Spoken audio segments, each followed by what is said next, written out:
Boa noite, paz do Senhor para todos. Vocês têm certeza, assim, que vocês acreditam que Deus fala, que Ele se comunica?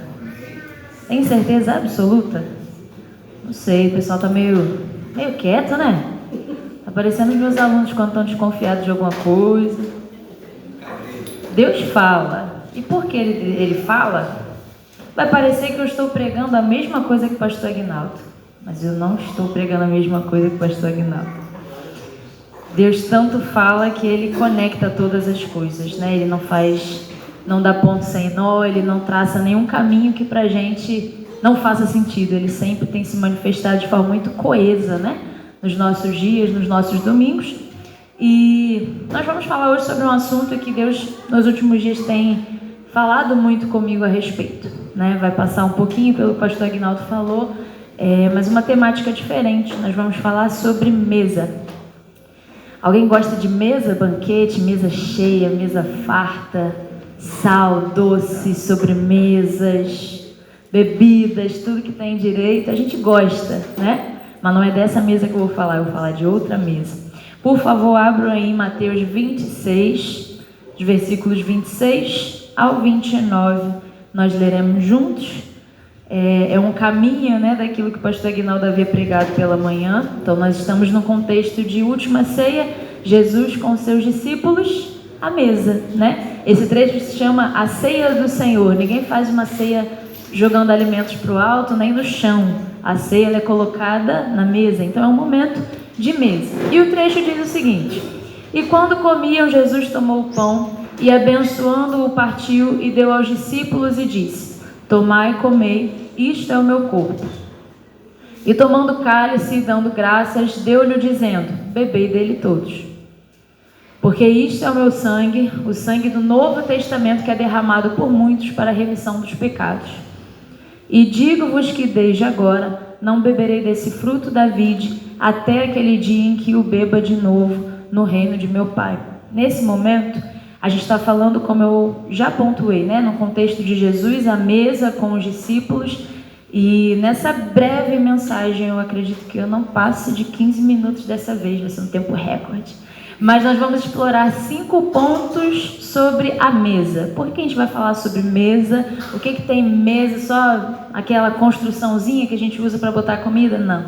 A gente vai explorar pontos, porque a mesa está posta, Jesus está chamando pessoas para essa mesa e nós precisamos atender esse convite. Então, o primeiro ponto, quando a gente fala de mesa, mesa é lugar de comunhão. E eu gosto, não sei se vocês já repararam, mas quando eu pego umas palavras assim, chave, eu gosto de às vezes trazer a definição do dicionário. E comunhão no dicionário significa ato ou efeito de comungar. Conjunto de pessoas que compartilham as mesmas crenças, ideias, valores, etc. Ou seja, união. Então, quando a gente fala de mesa, a gente está falando de reunião. A gente está falando de pessoas que se reúnem, se sentam em volta dessa mesa com algum objetivo. Esse objetivo, geralmente, é o de satisfazer a carne, né? Alimentar, encher a barriga e pronto. Mas, nesse contexto de reunir, né, com outras pessoas, não é só o momento de você se alimentar. Tem a parte da troca, né? Tem a parte da conversa, tem a parte de colocar talvez algumas cartas na mesa. Então, mesa é esse momento em que a nossa comunhão ela é estabelecida. E primeira coisa, né? Quando a gente fala dessa comunhão, Deus me fez refletir sobre algo. Quando a gente fala de mesa, o mais comum é que a gente tenha família, né? Famílias é que geralmente se sentam à mesa, jantam juntas, almoçam juntas, ou pelo menos deveria ser assim, né? A gente tem mudado um pouquinho os nossos valores, as nossas práticas cotidianas, mas a função da mesa é a família se reunir e juntamente todos fazerem a refeição. E aí nesse momento eu me peguei pensando, né? Enquanto Deus me falava sobre isso. Mesa, mesmo que você faça parte de uma família, você pode se retirar dela. Você pode continuar fazendo parte de uma família e não estar na mesa, né? Minha família conhece, tem um exemplo que é muito claro de alguém que sempre se retirava da mesa. E quando você se retira da mesa, você está se retirando, de certa forma, da comunhão. Você não conversa, você não troca, você não ri, você não desabafa, você não chora. O que quer que possa acontecer de improvável numa mesa, não acontece para quem sai da mesa. Aquilo que vai acontecer na mesa só está disponível para quem está sentado, assistindo, participando, comungando daquele momento. Então, a primeira reflexão que a gente pode fazer é a seguinte: se Deus coloca uma mesa de comunhão disponível para nós, estar na igreja não é sinônimo de estar na mesa. Assim como estar numa família, eu posso me retirar da mesa, que eu não vou deixar de fazer parte daquela família, mas eu estou deixando de perder um elo, uma comunhão muito forte que o momento da mesa permite. Então a primeira reflexão que a gente tem que ter no dia de hoje é: eu estou participando da mesa? Ou eu estou pegando meu pratinho, me retirando para outro canto e fazendo a minha refeição sozinho? Será que eu não troco com ninguém? Será que eu não converso com ninguém? Será que eu me isolo e eu não participo desse momento de comunhão? Essa é a primeira reflexão. Mesa é lugar de comunhão, não é lugar de isolamento, não é lugar de se fechar no mundinho e não falar com mais ninguém. Mesa é lugar de troca, e Deus quer que nós tenhamos uma vida de comunhão com Ele. Segundo ponto, mesa é lugar de sinceridade, de verdade. É um lugar que a gente costuma ser mais transparente. Por quê? Na mesa está todo mundo sentado no mesmo nível e um de frente para o outro. É uma situação tanto constrangedora quando a gente não conhece outra pessoa, né? Ficar cara a cara, olho no olho. A mesa permite esse contato. Então, se a gente estiver sendo falso, se a gente não estiver sendo íntegro, na mesa você vai identificar.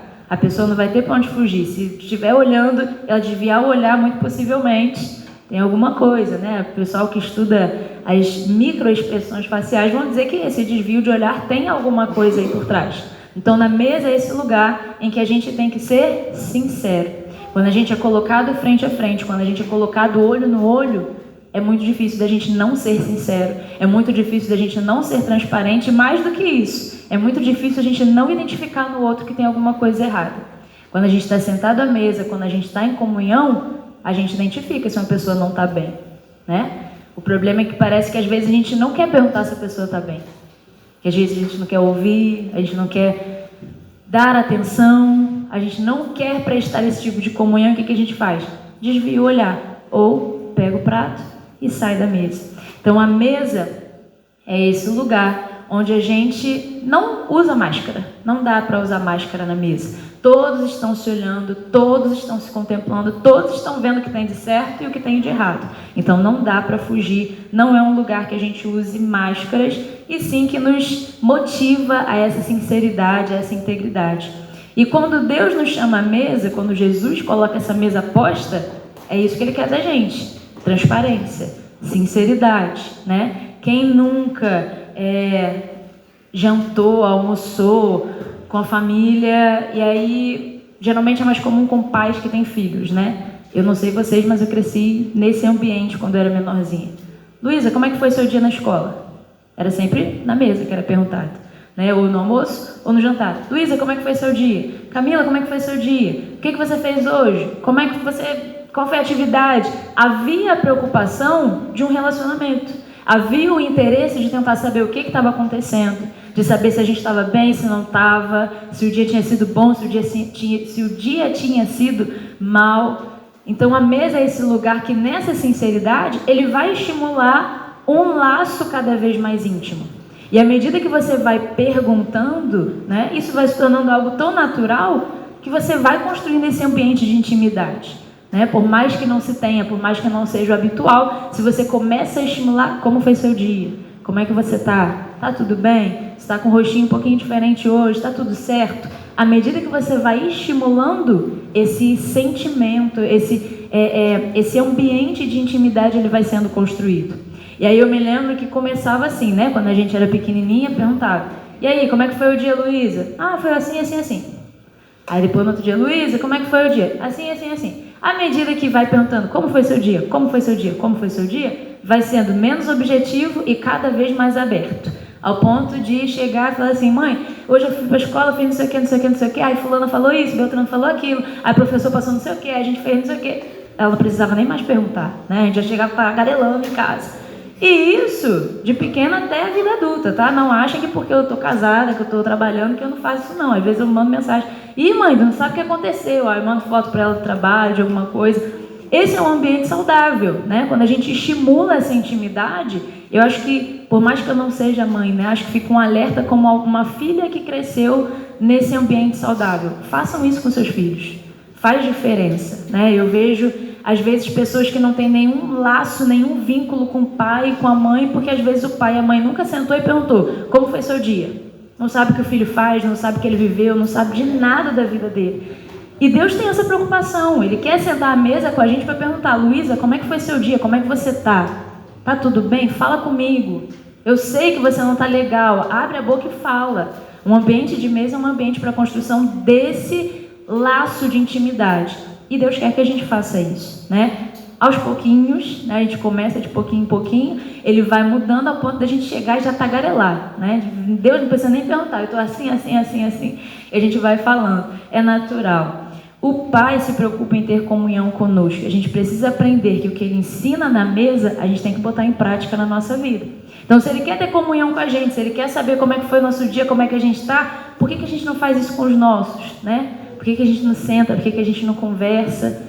Eu e Gabriel conversávamos essa semana sobre isso, da importância de a gente ter um tempo junto, um tempo de qualidade, um tempo de sentar e ter essa troca, de ter essa mesa, né? Nem que não seja uma mesa literal com um banquete, mas um momento de comunhão, de troca. Isso é importante, faz parte daquilo que Deus nos criou para ser, seres relacionáveis, né? Nós não nascemos para viver isolados, nós nascemos para viver em comunidade. Então, mesa é esse ambiente de intimidade, de transparência, de sinceridade. Terceiro ponto é que a mesa é lugar de ensino. Às vezes a gente fala determinada coisa e aí na hora o pai repreende: ó, não é assim, faz desse jeito, faz daquele outro. Poxa, o jeito que você falou não é legal, né? E aí eu até lembrei que uma vez cheguei já desabafando em casa: ai, mãe, chegou uma menina nova na escola e todo mundo querendo falar com ela e eu não gostei dela. Aí minha mãe falou assim: ó, calma, acabou de conhecer a menina, segura a onda, né? Sabe nada dela ainda, calma.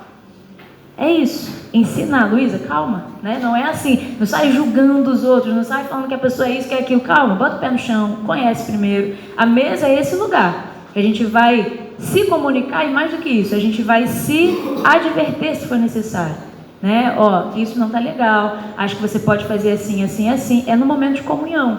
Se eu não tenho comunhão, fica difícil da gente ensinar alguma coisa. E Jesus, sempre que ele estava à mesa, mesmo que não fosse literal, assim, agora vamos abrir, né, a Torá, não sei o que, não tinha isso. Era nos gestos, né, em cada ato, em cada fala, em tudo que ele fazia, ele estava ensinando de alguma maneira.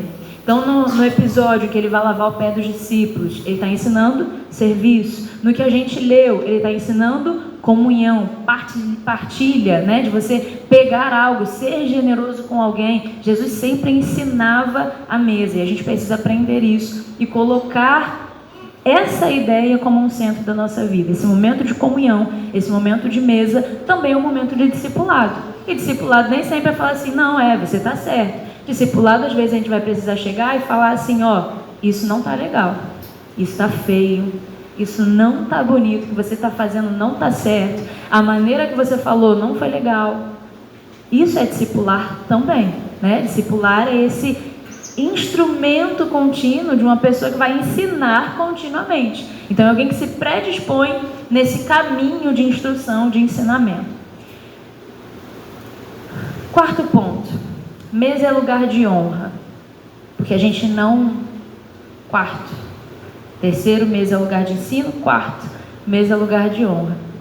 Mesa é lugar de honra porque quando a gente convida alguém, né, que é importante, geralmente quando a gente honra essa pessoa? Na mesa. A gente monta a mesa bonitona, né? O pessoal da mesa posta, capricha, bota uma toalha, outra toalha, bota suplá e prato e guardanapo bonitinho, e porta guardanapo, e garfo disso, talher daquilo. A pessoa capricha por quê? É para receber a outra pessoa e colocar no lugar de honra. Você é especial, nós estamos te recebendo na nossa casa e você merece ser tratado da melhor maneira possível. Mesa é lugar de honra. É lugar de fazer igual Jesus, pegar o pé e lavar, fazer igual Pedro, né? Então lava tudo, não lava só o pé não, lava tudo. Porque é esse lugar de honra, de serviço, de dedicação, né? Ninguém, com exceção de quem compra uma comida pronta, né? Eu não posso defender. Mas quando você vai preparar um jantar para alguém, você faz. Então é uma dedicação, é uma entrega, é um serviço que você está fazendo para que a pessoa seja honrada na sua casa. É um ato de serviço. Você faz, se esforça, separa o melhor, compra do melhor, organiza da melhor maneira possível para que a pessoa se sinta especial. Isso é serviço, isso é amor e isso é honra a quem está à mesa com você. E Deus nos ensina na figura de Jesus o tempo inteiro, todos os trechos, né? E na Bíblia não precisa falar mesa. Enquanto ceavam, enquanto jantavam, enquanto... A gente sabe que é a mesa, porque eles não comem no chão, eles não comem com a comida no teto, é na mesa, né? Então, nesses momentos, a gente vê o tempo inteiro Jesus instruindo e, acima de tudo, ele servindo, né? Servindo como um discípulo, servindo como um mestre, servindo de todas as formas possíveis. E o último ponto, mesa é lugar de graça. Por que a mesa é um lugar de graça? É um lugar que a gente aprende, é um lugar que a gente tem que ser íntegro, é um lugar de comunhão, é lugar de ensino, é lugar de honra. Mas por que a mesa é um lugar de graça? Porque ninguém merecia estar nessa mesa. A verdade é essa, né? A gente acha que a gente é bom às vezes, a gente acha que a gente é legal, mas na verdade é que ninguém é legal. Ninguém é bonzinho, né? A gente tem um monte de defeito. Então, na prática, ninguém merecia estar nessa mesa. Mas é graça. E nesse contexto que a gente leu de Mateus 26, eu não sei se vocês já prestaram atenção, mas logo nos versículos anteriores é quando Jesus diz que alguém vai trair, aí Judas fala, sou eu, Senhor? E aí ele, não, você que está dizendo, né? Versículos antes, o que significa que o cenário é o mesmo, os elementos são os mesmos e os personagens são os mesmos. Ou seja, quem estava sentado à mesa com Jesus? Judas. Jesus não expulsou Judas da mesa. Ele participou, mesmo sabendo que ele ia trair, que ele ia fazer, que ele ia acontecer. Judas ainda estava na mesa. Jesus não expulsou ele da mesa. Isso é graça, né? Quando a gente olha para o ladrão na cruz, está lá, bracinho para um lado, para o outro, a mesma posição de Jesus. Ele merecia estar lá, Jesus não. E aí, poxa, Jesus, lembra de mim quando entrar no paraíso? Ainda hoje estarás comigo no paraíso? Graça. Não merecia estar ali apodrecendo, morrendo, pagando por um crime que cometeu. Não merecia. Graça. Deus disponibiliza um banquete, um monte de coisas pra gente. Graça. A gente não merecia nada disso. E graça. Pedro, né? Quando Pedro nega 3 vezes. Quando Jesus vai falar com ele, Pedro, tu me amas? Graça, né? Então a gente está falando desse ambiente. Um segundinho, que a garganta deu ruim.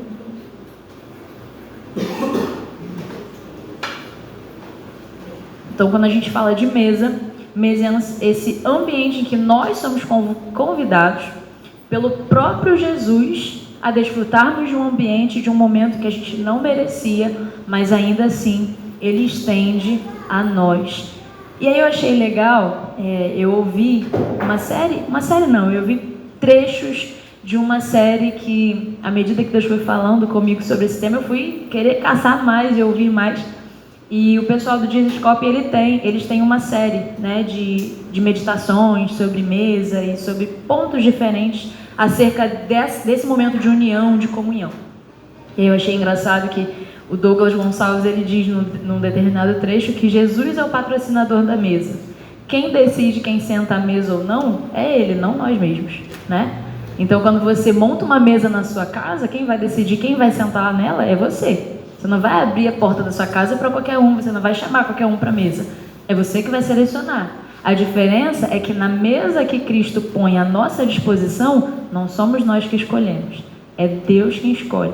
E aí, nesse ponto, o que a gente tem que meditar é o seguinte: não vai caber a gente selecionar então quem vai para a mesa. O que a gente tem que fazer? Colocar em prática na mesa o que Jesus colocou em prática na mesa. Comunhão, verdade, integridade, serviço, honra, mesmo que a pessoa não mereça, porque a gente precisa entender que ela está lá não merecendo, como eu também não merecia. Então por que eu vou me dar o gostinho de desfrutar disso sozinha e não vou servir da forma que ela precisa ser servida? Por que eu não vou amar da forma como ela tem que ser amada? Por que eu não vou me preocupar com ela da forma como ela precisa ser, né, preocupada? Então a gente tem que meditar a respeito disso. E para a gente fechar, tem uma informação que eu achei muito legal. A mesa que Deus projetou para o tabernáculo possuía as mesmas medidas e características da mesa de jantar. Por quê? O que tinha na mesa do tabernáculo? A presença do próprio Deus, né? O pão da vida, o vinho novo. Então a gente está falando da figura e da comunhão do próprio Deus. Essa mesa do tabernáculo é uma mesa que tem que estar o tempo inteiro na nossa vida, tem que ser a mesa posta na nossa vida. E aí uma reflexão que eu fiz essas mesas se parecem porque a presença de Deus não passa despercebida na mesa. Não tem como alguém sentar na mesa e você não olhar para essa pessoa. Não tem como. Tá todo mundo de cara, um com o outro, um de frente para o outro, um olhando para o outro. Não dá para fugir da presença de quem está na mesa. Então, à medida que Deus nos convida para a mesa, à medida que essa mesa é posta e Jesus se faz presente, a presença dele não pode ser negligenciada e, acima de tudo, ela não é invisibilizada. Não dá para ignorar quando ele se manifesta, não dá para ignorar que ele está presente no chamado que ele faz a essa mesa. Eu estou na mesa, a mesa está posta e ele só está chamando a gente o tempo inteiro para esse momento, esse espaço de comunhão e intimidade. Então eu agradeço e deixo com vocês a reflexão desse momento de mesa. Tenham mesa com vocês, com família e uns com os outros, amém? Amém.